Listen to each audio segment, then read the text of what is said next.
Hello, welcome.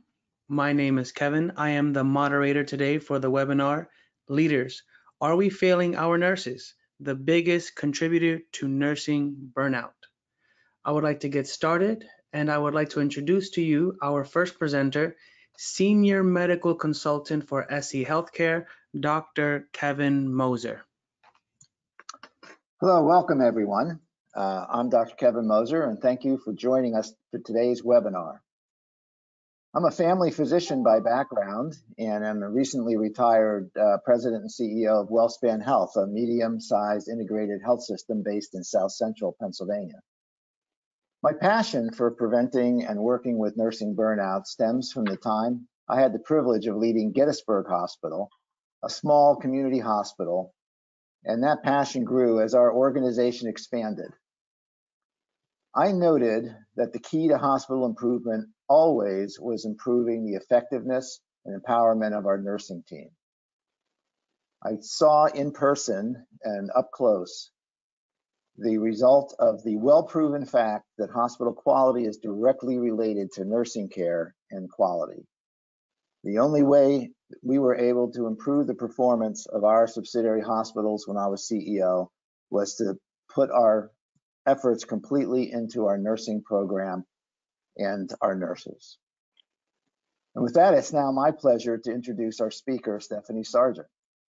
Stephanie's a registered nurse who, after years of bedside care and enduring everyday frustrations, obstacles, and inefficiencies, decided to shift her career focus to performance improvement and the empowerment of all healthcare workers to improve patient care and their own career satisfaction. She's trained as a Lean Six Sigma black belt, and she's led enterprise improvement initiatives and has been instrumental in the education and rollout of Lean principles in her healthcare organizations. Prior to joining SE Healthcare, she was the Patient Safety Program Manager at the Medical University of South Carolina. Stephanie will speak for about 25 minutes, and then we'll take Q&A at the end. And I would encourage everyone to submit questions to either Stephanie or me via the Q&A feature at any time during the presentation. And at the end, we'll get through as many as possible. And with this, I thank you again for joining us, and I pass it to you, Stephanie. Thank you, Dr. Moser, and good afternoon, everyone. And again, thank you for joining today's webinar to talk about such an important topic, especially considering the circumstances that we find ourselves in now with the pandemic. Today, I'll present to you recent survey findings on nursing burnout that SE Healthcare collected, but I'll preface those results with some background on burnout, so what it is, what its contributors are, the effects. And then I'll wrap up with some actions that anyone in a leadership role, a manager, a supervisor, an executive, can take to directly impact the issue. I'd also like to make this point that it's really important for organizations to know that there are things that can effectively address burnout. We find that a lot of organizations get stuck in thinking that there's nothing that can be done, but there is. There are many evidence-based actions that individuals, groups, and the organization can take that are impactful. So as Dr. Moser referenced, we'll save plenty of time at the end for Q&A, so be sure to post your questions anytime during the presentation. So it's impossible to talk about this topic of burnout without giving a brief history. So stress was first introduced as an occupational hazard in the mid-1950s. Then in the 70s, burnout first emerged as a topic of research. It was primarily in reference to the human services sector, such as healthcare, social work, psychotherapy, and police work. In 1974, a clinical psychologist by the name of Herbert Freudenberger first observed the classic symptoms of burnout within clinicians who were volunteering in a free substance abuse clinic in New York City. At the time, the East Village had a high drug abuse rate, and this wore heavily on those clinician volunteers. Freudenberger first began to observe the emotional depletion and the psychosomatic symptoms among those first clinic volunteer staff. And the advent of the term burnout first arose, and it came from the slang of drug addicts describing the effects of chronic drug abuse. Freudenberger's early work gave rise to Christina Maslach, her pioneering research in burnout. She's a social psychologist from Berkeley, and in 1981, she first conceptualized burnout as a syndrome. And interestingly, it was first dismissed as pop psychology. So, though burnout has an American origin, it is now a phenomenon of global significance. So, let's talk about what is burnout.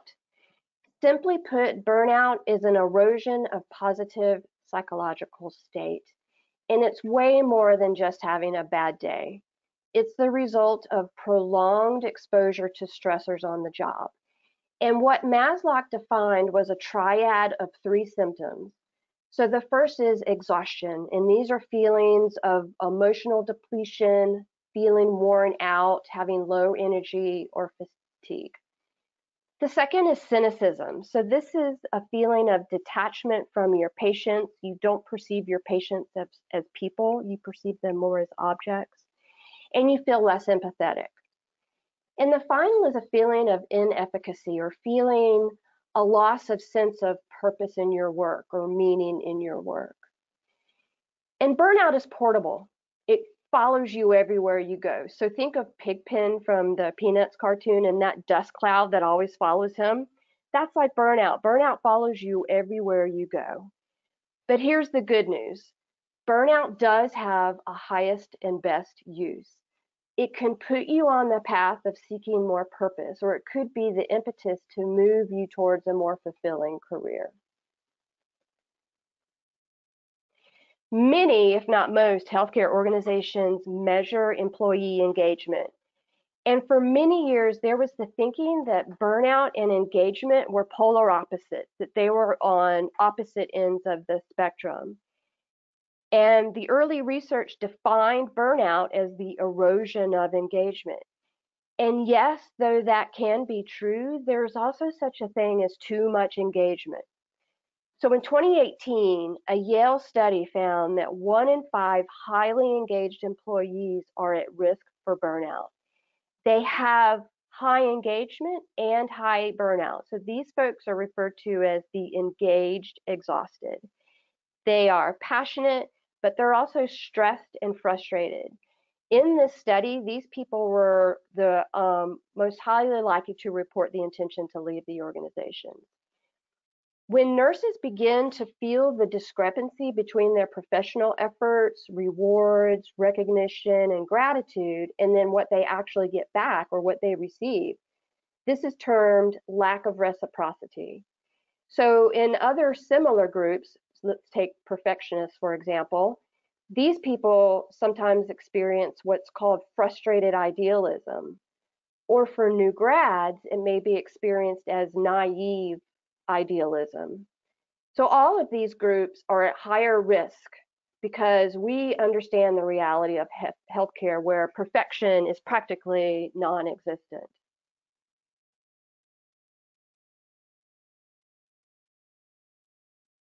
This is a great conceptual model of the pathway from engagement to burnout. This is a 2018 study from Brazil, and it was looking to investigate 2 things. It was looking to examine the cortisol differences across the mental states, and it was looking to look at the progression from engagement to burnout. So we see cortisol rising with the higher demands of engagement, and that's not too surprising. But then as we see the more strain, we see the tipping over in the first manifestation of burnout into cynicism. So interestingly, the study suggests that as burnout symptoms advance and reach a certain level of severity, there's a switch from hyper to hypocortisol production. And this blunting is part of the coping mechanisms of withdrawal and disengagement behaviors that result from chronic stress. So the point is that healthcare organizations should really pay close attention to their highly engaged nurses and the risks of burnout. So watch out for your rock stars. These are your folks who are highly motivated, responsible, accountable, they're proactive, they go the extra mile. but about 20% of these folks are going to burn out. So I love these old photos of nursing, and this is from the 1950s, but this is today. And I'd like to remind everyone that nursing is the largest healthcare workforce in the healthcare sector. And the technical aspects of the job have changed dramatically since the 1980s. There's a huge demand to learn new skills and for higher productivity. Prior to burnout, prior to COVID, the burnout rate in the United States was anywhere between 35 and 45%. And then came COVID-19. And during that time, nursing took on even more stressors that we're all very familiar with, such as lack of adequate PPE, care for the dying, families who couldn't understand the visitation restrictions, confusion about the clinical guidelines, fear of getting the disease or taking it home to their families. A report just came out from Kaiser that found that nurses have died from the coronavirus more than any other healthcare worker. So it's a stressful occupation, yet nurses are expected to be empathetic, compassionate, all under extreme pressures and workloads, and oftentimes with limited resources. So the purpose of this slide is to simply illustrate that burnout contributors are multifactorial. So this is by no means a full list of contributors. And it's important to stress that burnout can result from both work and non-work circumstances.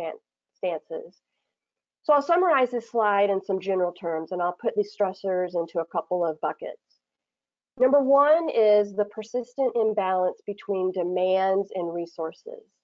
And this can be aggravated by insufficient or ineffective opportunities to rest and regenerate your depleted energy.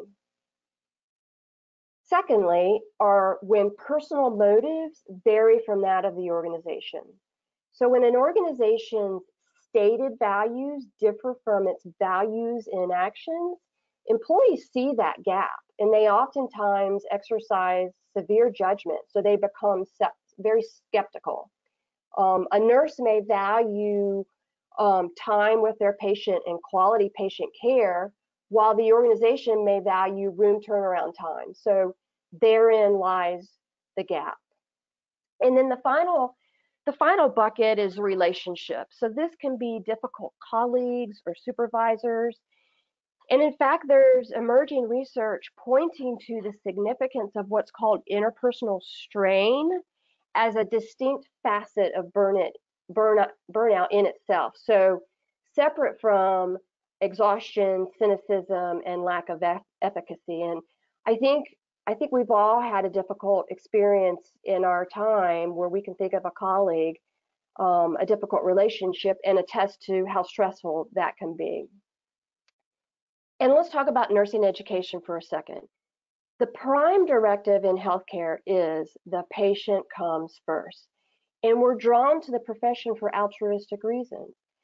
But then in practice, nurses deploy what they've always been trained to do, and that is to save lives and to put others first. But this persistent stress is the defining precursor to burnout. And when the COVID-19 pandemic subsides, many nurses may experience trauma-related emotions such as grief, fear, regret, or even at its worst, PTSD. So one can only imagine personally experiencing all of the horrific images we saw play across the media in Wuhan, Milan, and New York City. Interestingly, personality traits also influence the stress equation. So what may be overtaxing to one person may be exhilarating to another. There's a lot of interesting science around the personality protective factors. So for example, self-esteem and high emotional intelligence seem to be somewhat protective against burnout. So the effects of burnout are intense. We know that turnover and absenteeism is a very huge impact on the organization. Burnout increases the intent to leave that organization by 43%, and turnover is expensive.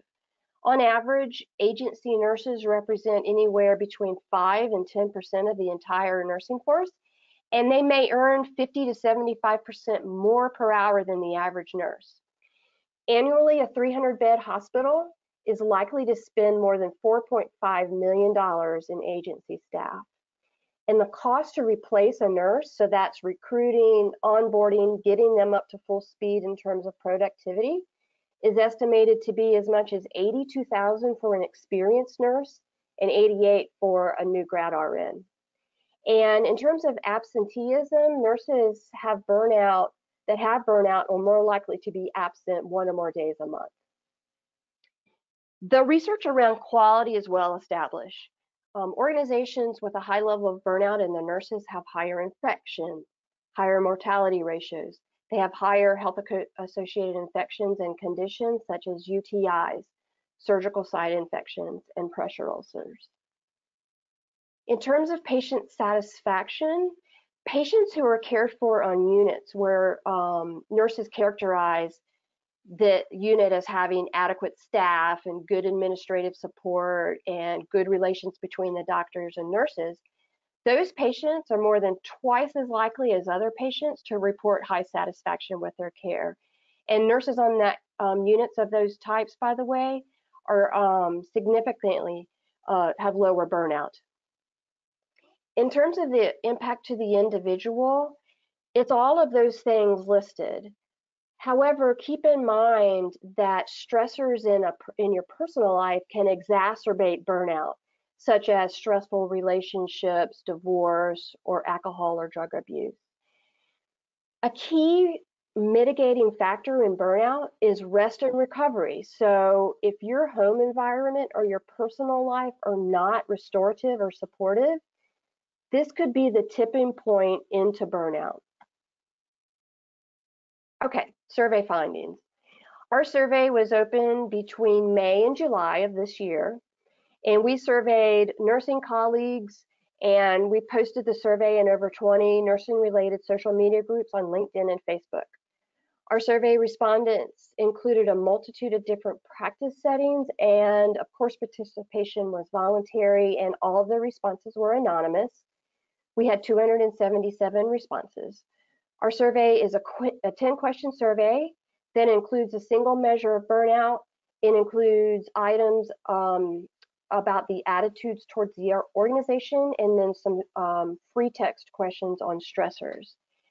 So overall, the rate of burnout is defined as the person stating that they have 1 or more symptoms of burnout. So you can see in this graph that 53% of the nurses are reporting burnout. Recall that the pre-COVID rates were 35 to 45%. And we did see a difference in practice settings. So the highest degree of burnout we saw were in SNFs and hospitals, skilled nursing facilities and hospitals, and the lowest were in the medical practice setting. So for example, in the skilled nursing facility, the burnout rate was 57%. So values. This is back to the conflict between what's officially stated by the organization as their values, so what you see in the media, for example, and what their values in action are. So 43% stated that they either disagreed or they were non-committal, so they were not willing to agree with the statement that their values are aligned with that of the organization. In terms of respect, 49% of the nurses stated that they did not feel respected. And when nurses don't feel respected, they feel undervalued, and this could lead to them losing their sense of purpose or their sense of personal fulfillment, which is one of the classic manifestations of burnout. For a healthy work environment to exist, mutual respect has to be one of the cornerstones. Satisfaction with work-life balance. So 56% of folks did not feel satisfied. Recall my earlier mention about rest and rejuvenation. This is why the ability to set the boundary between work and home is so important. So if greater than 50% of nurses are not satisfied with their work-life balance, then greater than 50% are at risk for burnout. In terms of resources, 60% stated that they did not feel they had enough resources to do their job right. Now, not feeling like they had adequate resources is likely high because of the time period that we surveyed during the height of the COVID pandemic. But I'm getting ready to show you another graph that shows where this actually stands in context to other topics. So still 60% is rather high. All right, trust in the leadership team. So 62% felt that they didn't trust their senior leadership team. Trust is highly associated with employee morale and high productivity and lower turnover. It's undeniably an important part of a person's satisfaction with their work environment. 69% did not feel like their organization prioritizes well-being. So it's not only important to feel cared for, but when an organization invests in the well-being of their nurses, they also invest in the well-being of the organization. And this last slide speaks to the gender differences. So you can see the differences between males and females, and each gender has a different set of external factors. And interestingly, this does mirror our findings when we measure burnout in physicians as well. So it's not completely unexpected. All right, the last 3 questions on our survey were the open-ended questions, where we asked survey takers to tell us what their number 1, 2, and 3 biggest stressors were on the job. Open-ended questions give us so much more information than a Likert-based question can yield. And these questions gave nurses a safe and open forum to vent. And we heard all kinds of interesting responses.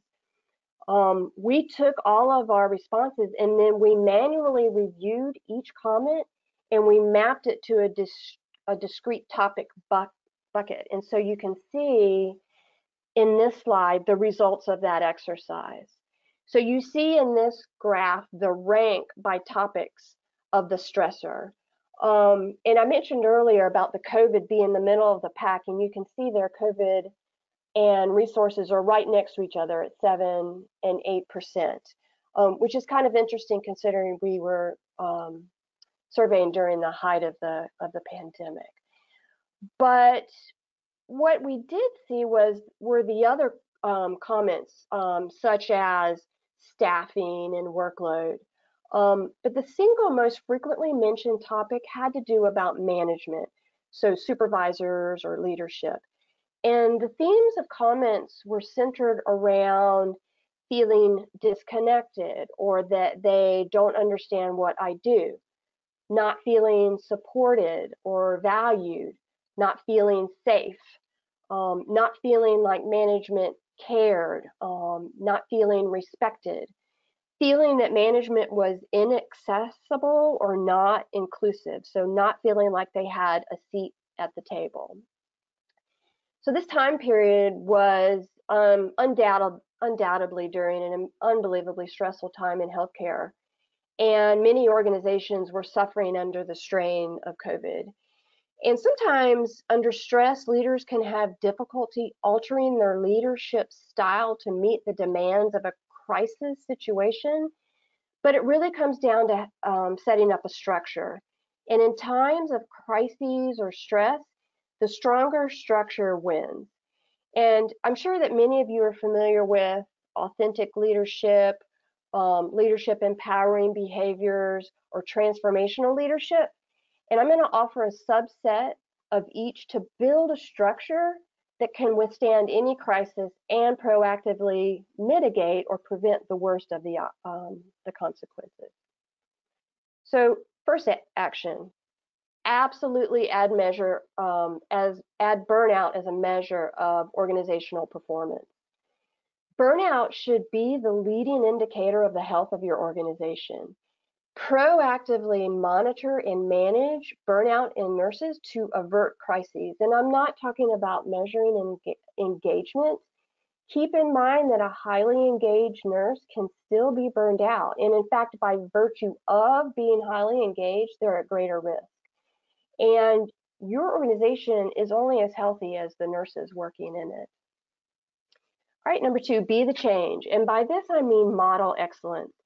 I love this quote. The entire purpose of leadership is to create culture. And the definition of culture is the way we do things here. So it's not words, it's actions. And what you model sets the standard. So be a strong and visible leader. Number 3, cultivate leaders. And you do this by empowering others. So provide abundant opportunities for development and decentralize leadership and decisions where you can. If your unit or department can run without you, then you have done your job. Identify your informal and your formal leaders and invest in them. Take them to meetings with you. Have them provide presentations to the staff and to senior level leaders. Involve all of them in your decisions. For example, who you hire is one of the most important decisions a leader makes. Bring your staff in, bring your nurses in, and do peer interviewing. Get their feedback. Oftentimes, they know much better than you who's a good fit for your unit's culture. Number 4 is connect, and by this I mean communicate.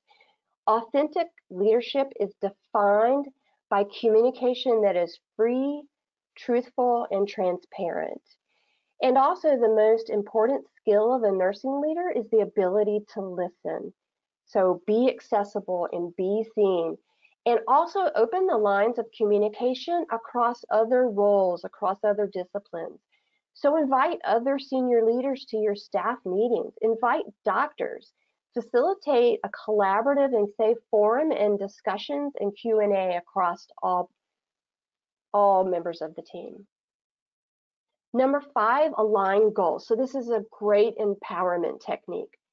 Facilitate attainment of organizational goals by giving problem solving over to the team. Give them ownership in the process and the solutions. So let me give you an example of what that looks like. Let's say you have a persistent problem in your area. Instead of taking solutions to the team, try taking the problem, hand it over to them to problem solve it themselves, and then to get back with you with the solution.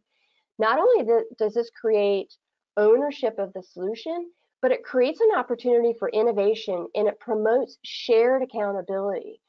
They become accountable to each other for that solution. Had you taken the solution to them, then the boss is the sole source of accountability. So I love this other quote. Rush to giving advice a little bit slower. And the last is to reward and recognize, and use this to enhance meaning in work. Recognize a job well done and then connect it back to purpose. When you recognize contributions, this infuses employees with a sense of worth and purpose, and it really fulfills their primary purpose of going into nursing in the first place. Okay, great. So we're going to move on to the Q&A portion, and our moderator, Kevin, is going to queue up some questions for us. I'd like to just mention briefly that SE Healthcare specializes in resources that can help you, your healthcare organization, or your clinicians improve quality, reduce risk, and prevent burnout. Our burnout prevention program takes a holistic system-based approach to addressing burnout with tools and resources for both individuals and the organization. So please reach out if you would like more information on that. And with that, I will hand it over to you, Kevin. Thank you, Stephanie. We have a few questions that we are going to get through today. And the first question that I have is from Lori Snyder. And the question is, what is the difference between burnout and depression? That's a great question. So they can seem to mimic each other, but it's incredibly important that people don't mix the two, because though the symptoms are similar, if you diagnose it as burnout instead of depression, the solution can be inadequate. So it's important to not jump to diagnose it as burnout too quickly. So doing so could lead to the wrong treatment. For instance, advising someone with depression to take a long vacation or time off work is not going to work, because these folks don't have work-related exhaustion.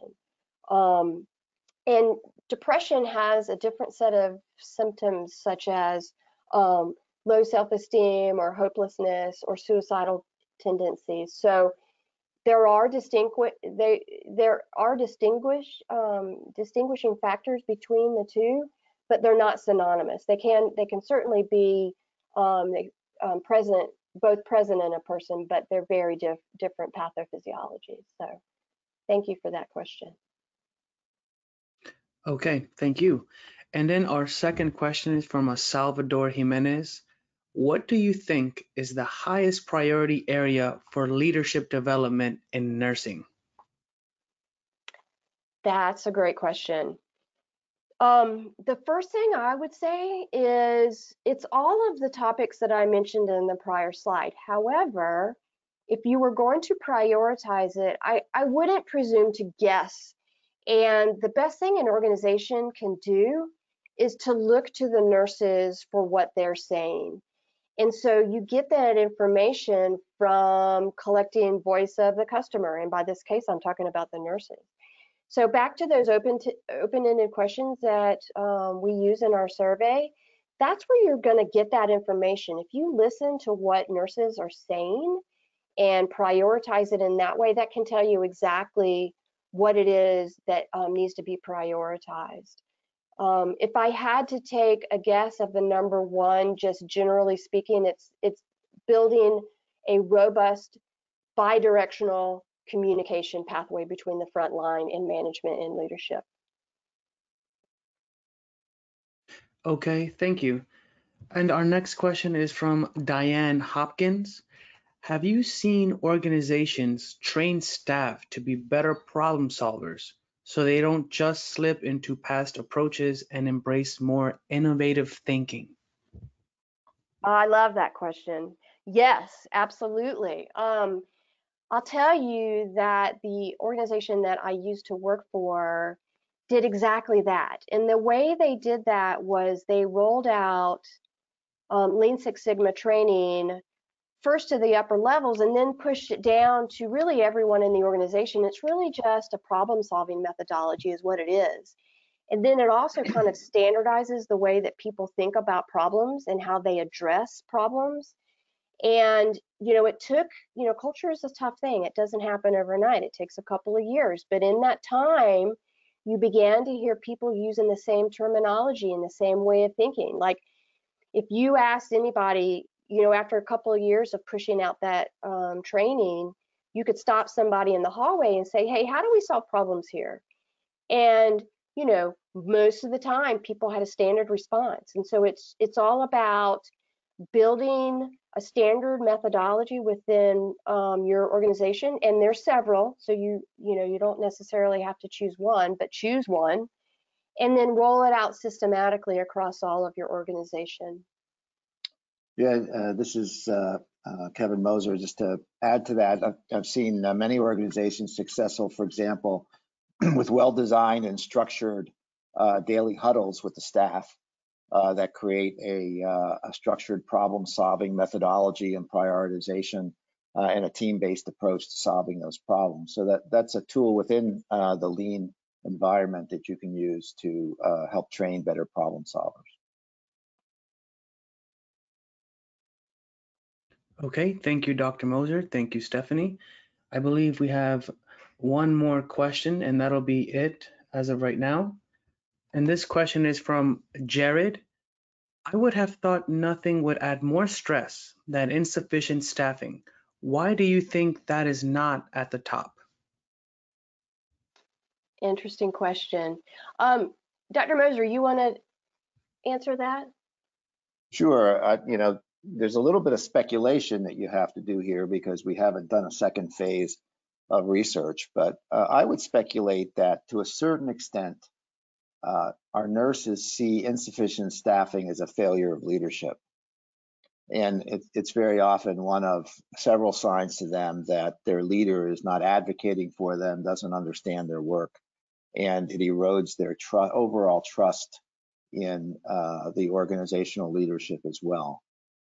So while it might not be the only thing that people put into that particular bucket, I think the staffing issues that occur have their primary effect, not just on workload and stress, but I believe their primary effect is on the perspective of the frontline nurse in terms of the support and the awareness of their leadership into their day-to-day situation.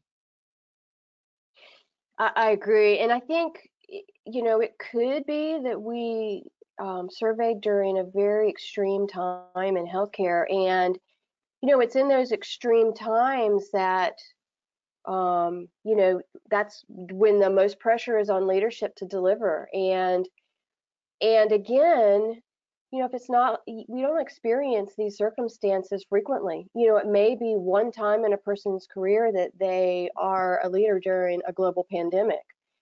So many organizations found themselves unprepared, despite best efforts. So, you know, not that there weren't policies and procedures in place and all of that, but when the actuality of it happened, these were extreme circumstances. So not too surprising that we found the survey results to be what they were. Yeah, and I'll make one more comment on the staffing issue. My personal experience from spending many hours talking with our nurses in our various hospitals, they often see the staffing issue as one that is just not preventable. If they know their leader is working hard to get them staffed, they know that the organization is putting resources into trying to assure that these vacancies are being filled. They have an incredible ability to understand and are such great team players. They often can pick up their work, not forever, but for a limited period of time. And it doesn't really push them as hard to burnout as when they see the staffing issues in a cynical way as the organization trying to save money off their backs. And that's why that leadership communication that Stephanie talked about is so important, that every nurse on a floor understand the drivers behind their staffing issues and the attempts that are being made to remediate those staffing issues. Communication is very important. Okay, thank you very much, Dr. Moser and Stephanie. And this now concludes the Q&A section of our webinar. So Dr. Moser, please take it away. Okay, well, thank you for an excellent group of questions. We really appreciate that. And I think we've covered all the ones that we have time for now. But I want to emphasize that all the attendees of this will get an email follow-up with a link not only to the PowerPoint presentation, but other resources on our website. And a reminder that we are here to provide resources to help you navigate these very challenging times. There's quite a bit more information on our website, and I invite you to check those resources out. And also, please feel free to reach out directly to any of us if you have any other questions. So take care, stay safe. A big thank you to those of you who are leading nurses or are nurses or supporting nurses as we go through these very challenging times. We'll see you next time. Thanks very much.